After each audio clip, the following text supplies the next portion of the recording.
What is going on, guys? We are back with Claymore Volume 12, a discussion about the volume in general and everything that happened.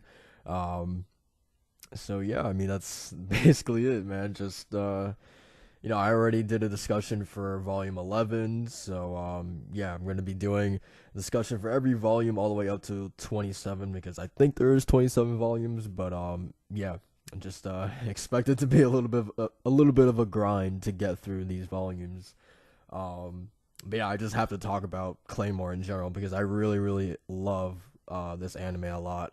So yeah, let's get started with volume 12 because this one was actually really interesting. We got a lot of information, getting to find out what happened to Claire and the survivors of Pieta. Learning that 7 years have passed between that battle and up to this current volume. Learning about Luciella and oh god, her sister Luciella and Raffaella, I think her name was. Yeah, just all that stuff in general. And then, of course, the ending with the new Claymores and fighting Refool of the West. So yeah, man, a lot of things happened, and yeah, we're gonna get through it all. All right, so first up, we had the whole situation with Luciella and Raffaella being basically the first experiment of the whole twin sister situation that we have with Beth and Alicia in the present day. These two were actually the first instance of that experiment, and it ended terribly wrong. Like the whole organization was almost destroyed because of it. Like they lost so many of their trainees because of this. Also, Luciella went off and became one of the creatures of the abyss because of this, so that added to the organization's problems for sure. It's later confirmed that Luciella goes to the south, Eastleigh is in the north, and Refool is in the west. So now there's three creatures of the abyss, which of course is a major problem. Um, so yeah, it's safe to say that it definitely was an experiment that ended very badly for them, um, which we hope they learned in now their new experiment with Alicia and Beth. Let's hope they learned their lesson. Anyway, so we cut to Rafaela in her bed. The man with the hat comes in and basically tells her that you're gonna be basically erased from the record books and stuff like that. You're gonna be like a dead person almost. They want to avoid her becoming a second Luciella, so they want to keep her isolated.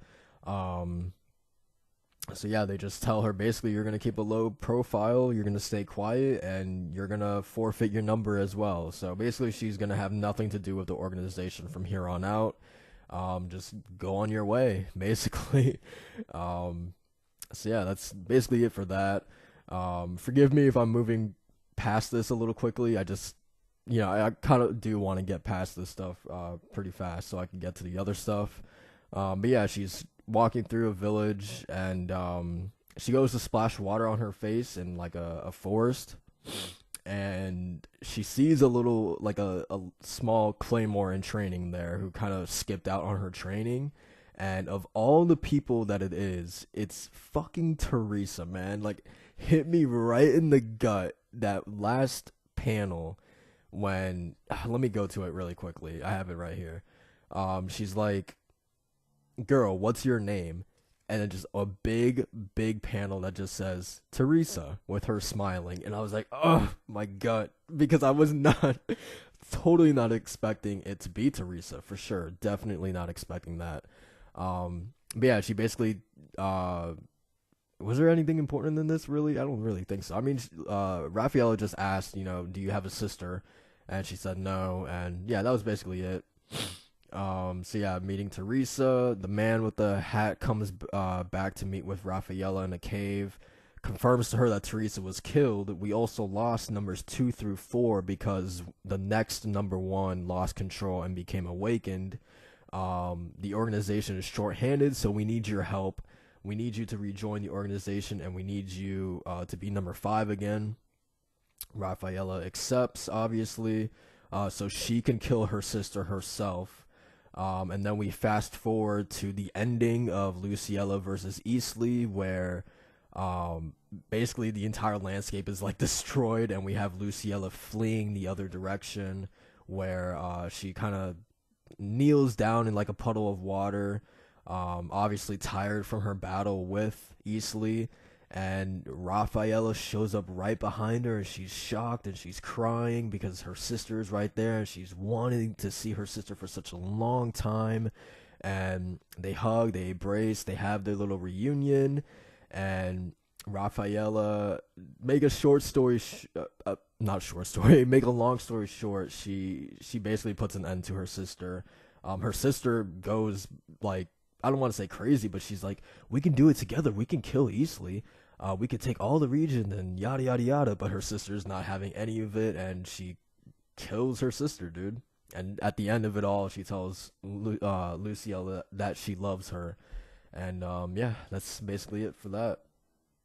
All right, so next up, we get to meet basically the new age of Claymores after 7 years. The first one that we come in contact is Clarice, actually, number 47. Something special about her is that her hair pigment actually stayed. It's cut like she didn't lose her pigment. Um, and that she can't control her body temperature like normal Claymores can. So yeah, just a little interesting stuff with her. Yeah, so that we get to see some of the new Claymores.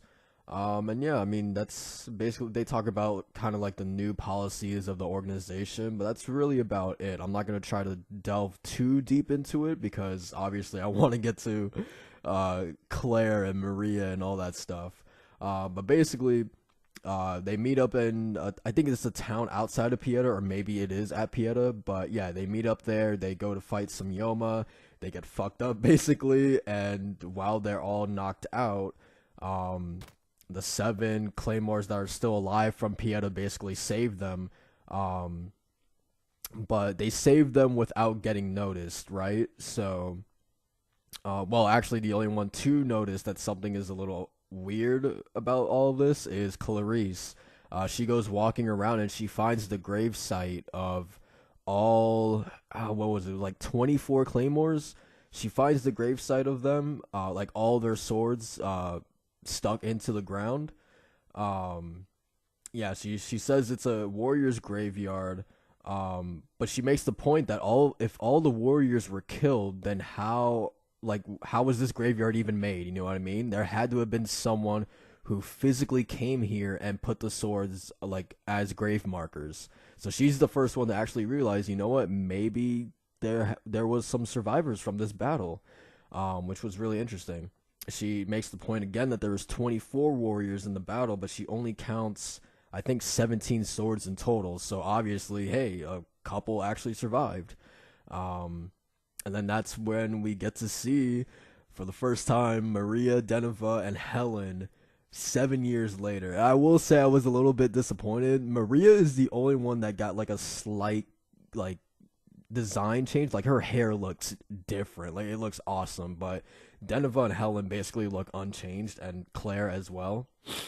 But yeah, basically after that we get to learn how exactly they survived the Battle of Pieta. Alright, so we get a small little flashback of before the Battle of the North takes place, where Maria basically gives all 24 Claymores this pill that I mean essentially makes them play dead. If you want to get down to the specifics, it basically like suppresses their Yoma energy, but they will still be able to sense other people's auras and stuff like that. But yeah, essentially it made them play dead. And I think Maria put it as this isn't a fight to win, like it's just a fight to survive, to ensure our survival in the future. Um, so it was really cool to learn that Maria was planning to, or that all of the Claymores in general were planning to desert and go against the organization at some point. And it was really cool to get to see that, like, this is where that really started, the whole, like, rebellion against the organization. This is where it started, for them. Um, so yeah, and then basically they wanted to play dead, so it appears that they were wiped out, so the organization won't come after them. Um, but then, of course, the probability that all of them surviving this was very, very low. So it's a really, really risky plan. But of course, Maria is aware of that. Um, it's a fight that the possibility of a lot of them staying alive will probably not happen.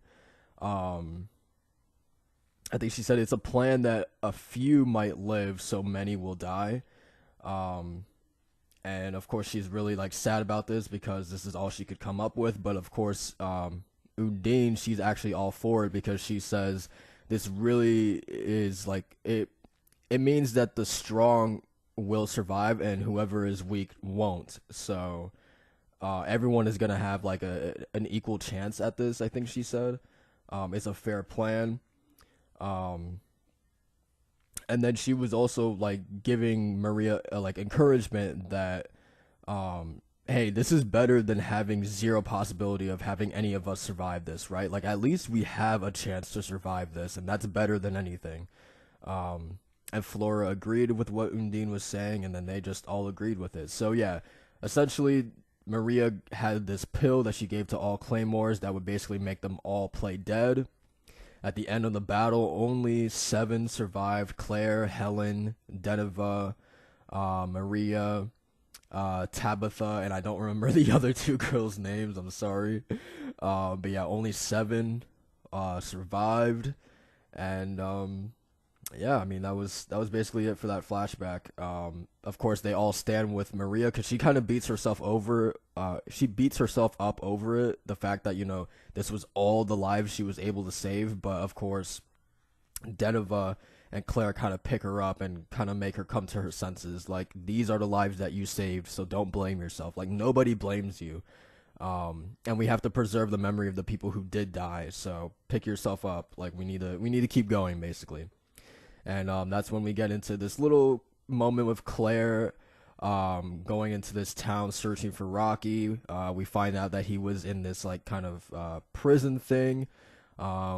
He kind of made like a mural on the wall of Teresa and Claire, so it basically made her understand that he is still alive, or that he was here, and that he eventually broke out of the prison as well. And yeah, not too much about that part, just the fact that Rocky is still alive. He broke out, so that was probably the most important part of that. All right, so next we have, well, first Claire kind of presents her evidence to Maria of why she thinks Rocky is still alive and why she needs to go to the south, basically to kind of reunite with him. And Maria just straight up says that it's a foolish idea, that it's an unconvincing theory. And then right after that, she's like, "Draw your sword, Claire." And like, I didn't understand this at first. Like, obviously, I was like, okay, why does she want to fight her? But it's basically she wants to make sure that if she does let Claire go to the south by herself, she wants to make sure that she can protect herself. I'm guessing that's the point of this whole little fight. So yeah, they have this really, really awesome fight to show, like, basically how strong they've gotten in these 7 years. Claire basically shows this wind cutter ability, which they both aren't using. I believe they aren't using their like Yoma power at all. They've been keeping it suppressed. So like Maria, for instance, she's been able to like build up her baseline speed because she's been keeping her Yoma power suppressed for these 7 years. So her baseline speed has gotten faster because she's just been training that speed alone. And then for Claire, since she can't use her Yoma energy, her like wind cutter ability is like a result of that. Like, instead of using the quick sword, the wind cutter is like what she's using now, and it's like an ability without her Yoma power. So it's like, it's really cool to just see like them adapting to not using their Yoma energy but still being strong as hell without it. So that was really cool. So then after the fight concludes, Maria basically says, okay, yeah, she's good enough to take on any single digit in the organization. And she decides that she's going to like forfeit her right to be their leader and go to the south with Claire. But of course, like Helen and Deneva are not okay with that. Like they are totally gonna come with them. Um, yeah, she's like, you're being a little cold, aren't you? Like we are definitely going to come with you guys. Like we want to defeat the enemies of our comrades as well. Um, so yeah, and then the other girls as well. Tabitha and God, I don't remember the other two's names. Cynthia, Tabitha, and the other girl. I don't know the other girl's name. But yeah, the other three girls, they're like, yeah, we're gonna come with you guys as well. We wouldn't even know what to do like in the north. Like we want our revenge as well, so don't leave us out of this. So yeah, that's basically the birth of these seven Claymores going against the organization, man, and it couldn't get any more hype than that, dude. I'm so pumped for whatever they do next. Whatever their next move is, it's gonna be really exciting. Um so yeah, they head for the south now, with the souls of the fallen of Pieta. Um so yeah, man, it's gonna be really, really exciting. Afterwards, we get to see Clarice go to the organization, tell them about what happened in the North exactly, about how they were saved from awakened ones, but she doesn't know how exactly. They aren't totally convinced that some Claymores survived the Battle of Pieta, and that's basically it. She meets Miata, where she basically sucks her. Miata sucks on Clarice's tit, which was pretty weird, but then you find out she has this like child mentality, so pretty strange there as well. And then she also could be like ranked number one someday. Like she has the potential to do that. I think she's ranked number 4 or something like that. But yeah, she has the potential to be number 1 apparently. But yeah, that was basically it for that little part. All right, and then the last part of the volume is we have the seven Claymores make it to the south, and the very first thing that they run into is Refool of the fucking West, man. Like, talk about terrible luck. Like, the very first thing that they run into is a creature of the abyss, Refool of all people, right? So yeah, Claire basically is the one that makes out that it is actually Refool. They were all able to sense that it was a huge Yoma aura that was nearby, but it was Claire that was actually able to realize that it was actually Refool. They also noticed that there's a group of Claymores fighting it, fighting Refool. 2 single digits are there as well. Their names are Ray and Audrey, I believe. But let's be honest, like well, first of all, they both have some pretty unusual abilities. Like one of them was able to like she stuck her sword through the ground, and like she drags her sword through the ground, and like it builds up force, and then when the sword comes up from the earth, it's like really, really powerful or something like that. And then I think the other one, she just could like reflect abilities really good or something like that. My point of the matter is that like, yeah, these guys are pretty strong. Like they were able to like cut some of Refool's blades, and they were even able to like penetrate her a couple times. But let's be honest, like they are probably gonna get wrecked, man. This is a creature of the abyss at the end of the day, and no matter how strong they are, man, they probably will get wrecked. So that's basically why at the end of the chapter, the final chapter, Maria, Deneva, Claire, and Helen all moved out to go save them, to help them, leaving the other 3 Claymores behind. I think they were like, hey, why did they leave us behind? like that was pretty funny. But yeah, the top 4 Claymores of this group are going to save. Actually, Helen's the one that asked, like, which side are we gonna help, the organization or Refool? And that's a really interesting question, man, because the organization is their enemies now. Like other Claymores are their enemies now, and then it's funny because Refool is also an enemy. So like, who do they save in this situation?